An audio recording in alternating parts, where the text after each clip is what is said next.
Hi guys, good afternoon. So இதயம் serial review பார்த்தலாமா?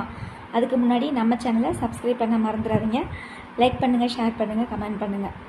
So இன்றைக்கி வந்து இதயம் சீரியல் எப்படி போச்சு அப்படின்னா ரொம்ப சென்டிமெண்ட்டாக தான் கேஸ் போச்சு. ஸோ என்ன நடக்குது அப்படின்னா, பெரிய ஆதியும் குட்டி ஆதியும் வந்து ரவுண்ட் அடிச்சுட்டு இருப்பாங்க இல்லையா? அப்போ ஐஸ்கிரீம் கடைங்கிற கேக் கடைக்கு போயிருப்பாங்க.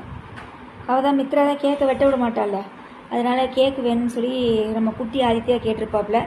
அதுக்கு வந்து கேக் கடைக்கு கூட்டிகிட்டு போய் கேக் வாங்கி கொடுத்துருப்பாரு நம்ம பெரிய ஆதி. அப்போ 2 பேரும் சாப்பிட்டுட்டு இருக்கையில் வந்து பெரிய ஆதிக்கு வந்து ஃபோன் வருதுன்னு சொல்லிட்டு வெளியில் பேச போயிடுவான். அப்போ 2 குழந்தைங்க வந்து உள்ளே வரும். அந்த 2 பேர்த்தில் வந்து ஒரு பையன் ஒன்று ஒரு பொண்ணு ஒன்று வரும். அந்த பொண்ணு குழந்தைக்கு வந்து பர்த்டே.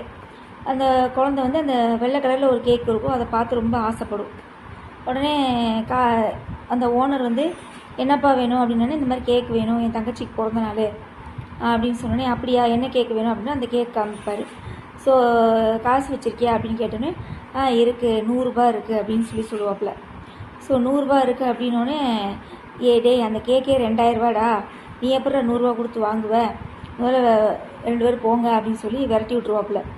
ஸோ இந்த சீனை பார்க்கும்போது எனக்கு இந்த அது என்ன படம் பேர் எனக்கு தெரியல, உங்களுக்கு தெரிஞ்ச கமெண்ட்டில் சொல்லுங்கள்.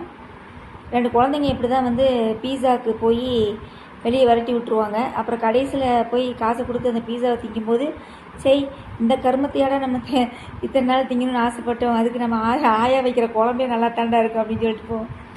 அந்த மாதிரி அந்த குழந்தைங்க வந்து அந்த கேக்காக நிற்கும்போது நம்ம குட்டி ஆதித்யா வந்து இதெல்லாம் கவனிச்சிட்டு இருப்பாப்புல. ஸோ கவனிச்சிட்டு இருக்கும்போது 2 பேரும் வெளியே போக சொன்னோன்னே போயிடுவாங்க. அப்புறம் நம்ம பெரிய ஆதித்யா உள்ளே வந்தோடனே, சார் எனக்கு வந்து அந்த அங்கிள் எனக்கு அந்த பெரிய கேக்கு வேணும், கேக்கு வெட்டுன்னு தானே ஆசைப்பட்டான். அப்போ சொன்னோடனே, டே இன்னைக்கு நீ கேக்கு வெட்டாமல் விட மாட்டியாட்டு இருக்குடா அப்படின்னு சொல்லிட்டு, சார் அந்த கேக் கொடுங்க அப்படின்னு சொல்லி வாங்கிட்டு ஃபாலோ மீ அப்படின்னு சொல்லுவோம். என்னடா எங்கேயோ கூப்பிட்றானாட்டு இருக்குது அப்படின்னு சொல்லிட்டு ஆதி போகும்போது அந்த குழந்தைங்கிட்ட போய் அந்த கேக்கை கொடுத்து கட் பண்ண வச்சு எல்லாத்துக்கும் கொடுக்க வச்சு, அப்புறம் பலூன் வாங்கி கொடுத்து எல்லாமே பண்ணும்போது ரொம்ப சூப்பராக இருந்தது. அந்த சீன்லாம் வந்து பார்க்குறதுக்கு ரொம்ப சூப்பராக இருந்தது. குழந்தையிலேருந்தே அந்த ஒரு மனசு வரணும் பார்த்தீங்களா, அடுத்தவங்களுக்கு உதவணும், அடுத்தவங்களுக்கு வந்து செய்யணுங்கிற அந்த ஒரு நல்ல மனசை வந்து எடுத்து காட்டியிருந்தாங்க. ஸோ அது வந்து ஒரு ஹேண்ட்ஸ் ஆஃப் சொல்லிடலாம். சூப்பராக இருந்துச்சு, எனக்கு ரொம்ப பிடிச்சிருந்துச்சு அந்த சீனு. அதுக்கப்புறம் வந்து என்ன நடக்குதுன்னா, நம்ம பாரதி மேடம் வந்து கால் பண்ணுறாங்க. கால் பண்ண உடனே, நீங்கள் ஆதித்யாவை கூட்டிகிட்டு முதல்ல வீட்டுக்கு வாங்க, வீட்டுக்கு வரும்போது ஆதித்யாவை வெளியில் விட்டுட்டு நீங்கள் அப்படியே கிளம்பிடுங்க, வீட்டுக்குள்ளே வர வேணாம் அப்படின்றாப்புல. சொன்ன உடனே வந்து ஆதிக்கு வந்து ரொம்ப ஒரு மாதிரி டென்ஷன் ஆயிடுச்சு. அதுக்கப்புறம் வந்து வீட்டுக்கு கூப்பிட்டு வர்றாரு. அப்புறம் வீட்டுக்கு கூப்பிட்டு வந்த உடனே எல்லாருமே உள்ளே வாங்க, குட்டி ஆதித்யா கொண்டு எல்லாருமே உள்ளே வாங்கங்கிறாங்க. மனோவும் அந்த டயத்தில் வந்துடுறாப்புல. வாங்க சார் உள்ளே வாங்க சார் அப்படின்னு சொல்லி அப்புறம் சாரதா வந்து மோரெலாம் ஆற்றி கொடுக்குறாங்க. குடிச்சிட்டு கரெக்டாக வாயில் வைக்கலையே ஹவுஸ் ஓனர் வந்துடுறாரு. சரியா, ஹவுஸ் ஓனர் வந்து பாரதி வந்து இவர் ஆதி வந்து உள்ளே உட்காந்துருக்கதை பார்த்து அப்படியே டென்ஷனில் நிற்கிறாங்களா, ஐயோ இல்லை இவன் வந்துட்டானே நிற்கிறாங்களா, ஐயோ நம்ம புருஷனை திட்டோமே நினச்சி நிற்கிறாங்களானே தெரியல. மொத்தத்தில் பாரதி வந்து ஒரு இதில் தான் நிற்கிறாங்க. ஸோ ஹவுஸ் ஓனர் வந்து பார்த்துட்டு, இந்த மாதிரி நீங்கள் வீட்டை காலி பண்ணியே ஆகணும், சரியா, ஆமாம் போன தடவை உங்கள் அக்காவை வந்து திருடின்னு சொல்லி அரெஸ்ட் பண்ணிட்டு போகிறாங்க, அப்புறம் அக்கம் பக்கத்துலலாம் தப்பாக பேசிகிட்டு இருக்கிறாங்க அப்படின்னு சொன்ன உடனே நீங்கள் மனோவுக்கு வந்து டென்ஷன் ஆயிரும். டென்ஷன் ஆனோடனே, ஐயோ என்னையா பேசுகிற, அப்படிலாம் ஒன்றும் கிடையாது அப்படின்னு சொன்னோடனே, ஓ அவ்வளோ இதாகி போச்சா அப்படின்னு சொல்லிட்டு நீங்கள் நாளைக்கே வீடை காலி பண்ணிடணும்னு சொல்லிடுறாரு. சொன்ன உடனே ஆதிக்கு வந்து மூஞ்சி செத்து போச்சு. சரியா, ஐயோ நம்மளால பாரதியை வந்து வீடு காலி பண்ண சொல்லிட்டாங்களே, நம்ம வந்தனால தான் அப்படின்னு சொல்லிட்டு அவனுக்கு ஒரு கில்ட்டி ஆயிடுச்சு.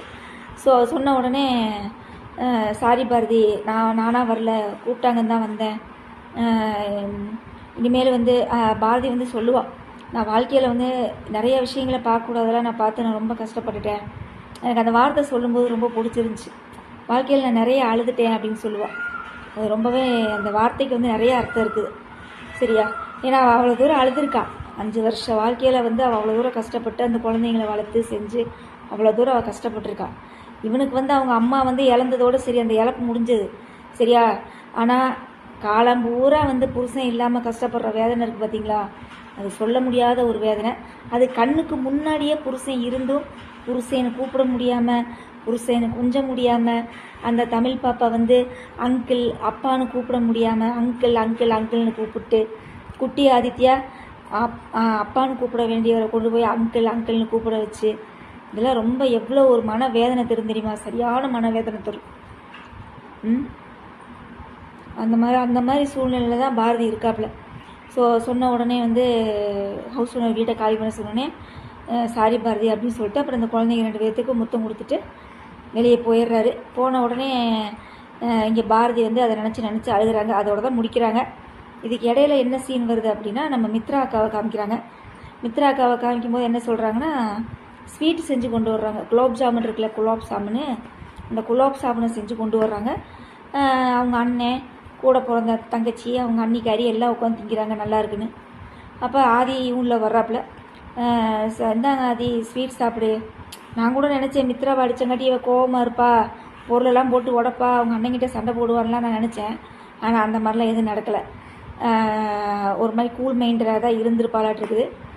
அப்புறம் பார்த்தா எனக்கு என்னமோ இந்த ஹவுஸ் ஓனரை தாட்டி விட்டது இவளோட வேலையாக தான் இருக்கும்னு நான் நினைக்கிறேன். அதனால தான் ஸ்வீட் எடு கொண்டாடு அப்படின்ற மாதிரி ஸ்வீட்டை செஞ்சு கொண்டாடிட்டு இருக்காங்களாட்டிருக்கு ஃபேமிலியே. ஆமாம் கைஸ், அதுதான் உண்மை. எனக்கு தெரிஞ்சு ஹவுஸ் ஓனரை வந்து இவ தான் தாட்டியிருப்பா. ஏன்னா எப்படி ஆயத்தியா இவ வீட்டுக்கு தான் வரப்போகிறான்னு தெரிஞ்சு போச்சு. ஸோ ஹவுஸ் ஓனரை தாட்டி விட்டா கண்டிப்பாக ஒரு பஞ்சாயத்து வரும் அப்படின்னு சொல்லி கண்டிப்பாக ஹவுஸ் ஓனரை மித்ரா வந்து தாட்டி விட்டா. அப்போ என்ன நடக்குமோ, வீடை காலி பண்ண தானே சொல்லுவார். சொல்லும்போது ஆட்டோமேட்டிக்காக டென்ஷன் ஆகும்ல, அந்த மாதிரி தான் ஆகிப்போச்சு. என்ன நடக்குது, வீட்டை காலி பண்ண சொல்லிட்டாரா. சொன்ன உடனே இங்கே ஸ்வீட் எடுத்து கொண்டாடுறாங்க ஃபேமிலியே.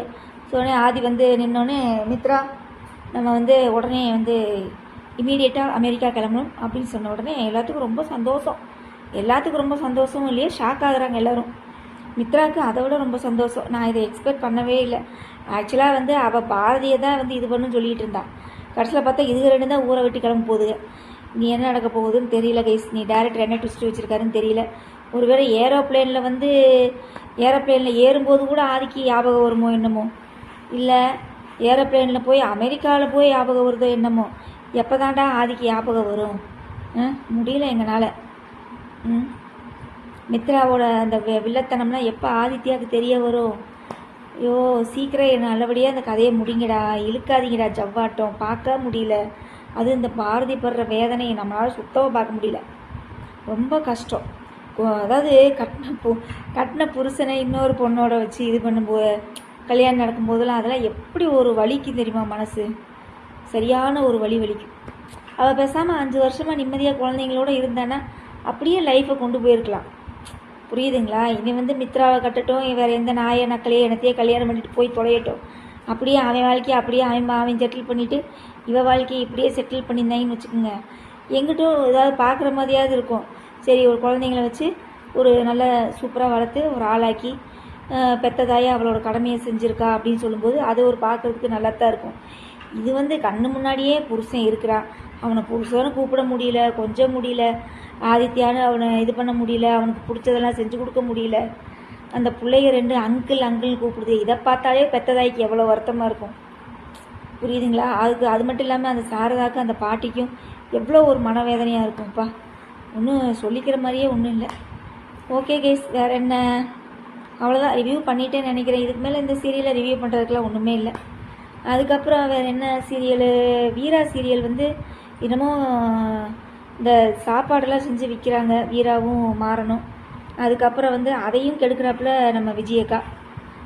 அதுக்கப்புறம் நான் வீரா சீரியல்லாம் பார்த்து 2-3 நாள் ஆச்சு கைஸ். அப்புறம் அயலி பார்த்தீங்களா எப்படி இருந்தது? ஸ்டார்டிங்கில் திங்கக்கிழமை நான் பார்க்கவே இல்லை, நான் வெளியே போயிட்டேன், அதனால் திங்கக்கிழமை பார்க்கவே இல்லை. அயலி எப்படி இருக்குன்னு கமெண்ட்டில் சொல்லுங்கள், நாடகம் சரியா? அதுக்கப்புறம் என்ன சீரியல், கார்த்திகை தீபம் 1 மணி நேரமாட்டிருக்குது. எனக்கு என்னன்னு தெரில, நான் மார்னிங் தான் ஆஃப்டர்நூன் தான் பார்த்தேன். நல்லா தான் இருந்துச்சு. கார்த்திகை தீபம் சூப்பராக போயிட்டுருக்கு. இனி இவன் வந்து எப்போ உண்மையை சொல்ல போகிறோன்னா அப்போ தான் அங்கே ஒரு பூகம்பம் வெடிக்கும். கண்டிப்பாக சாமுண்டீஸ்வரி குடும்பத்தில் கண்டிப்பாக ஒரு பூகம்பம் வெடிக்கும். ஓகேவா? வேறு என்ன சீரியல், மௌனம் பேசியதே பரவாயில்ல. நல்லா துர்கா இந்த துளசிக்கும் அவங்க மாமியாருக்கும் நல்ல ஒரு பாண்டிங்கான நல்ல கதையாக இருக்குது, சூப்பராக இருக்குது அந்த கதை. அதுக்கப்புறம் மனசெல்லாம் அதுவும் கொஞ்சம் பரவாயில்ல, அதுவும் ரொம்ப அறுக்குது. எப்போ பார்த்தாலும் அந்த கிழவனை போய் பழி வாங்குறேன்னு இவ போய் இது பண்ணிட்டு உட்காந்துட்ருக்கா. அதுக்கப்புறம் அந்த 4 பேரும் இன்னும் 2 பேரும் ஜோடியாக தான் இருக்கிறாங்களே ஒழிய சண்டை போட்டுக்கிட்டே தான் இருக்கிறாங்க இன்னும். அதனால் மனசெல்லாம் ஒன்றும் சொல்லிக்கிற மாதிரிலாம் ஒன்றும் இல்லை கைஸ். வேறு என்ன சீரியல்? மாறி தான். அதுக்கப்புறம் கெட்டிமேளம் நான் பார்க்குறதே இல்லை கைஸ். கெட்டிமேளம் நான் பார்க்குறதே இல்லை. வேறு ஏதாவது சீரியல் பேசுகிறதா இருந்தால் சொல்லுங்கள், நம்ம அதையும் பார்த்துட்டு நம்ம வீடியோ போடலாம். சரியா?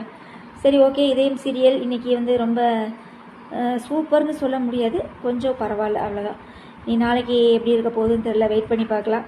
இனி இவன் அமெரிக்கா கிளம்ப போகிறானா, இல்லை அமெரிக்கா கிளம்பும்போது ஏதாவது தடங்கள் வருதா, இல்லை ஏதாவது ஞாபகம் வருதா என்னன்னு தெரியல, வெயிட் பண்ணி பார்க்கலாம். ஏன்னா டேரக்டர் வந்து ஏதாவது ட்விஸ்ட் வச்சுருப்பாப்ல. சரியா? ஓகே கைஸ், வேறு என்ன? உங்களோட நிறைய குறைகளை கமெண்ட்டில் சொல்லுங்கள். நம்ம நாளைக்கு ரிவ்யூவில் பார்க்கலாமா? Thank you guys, thank you so much.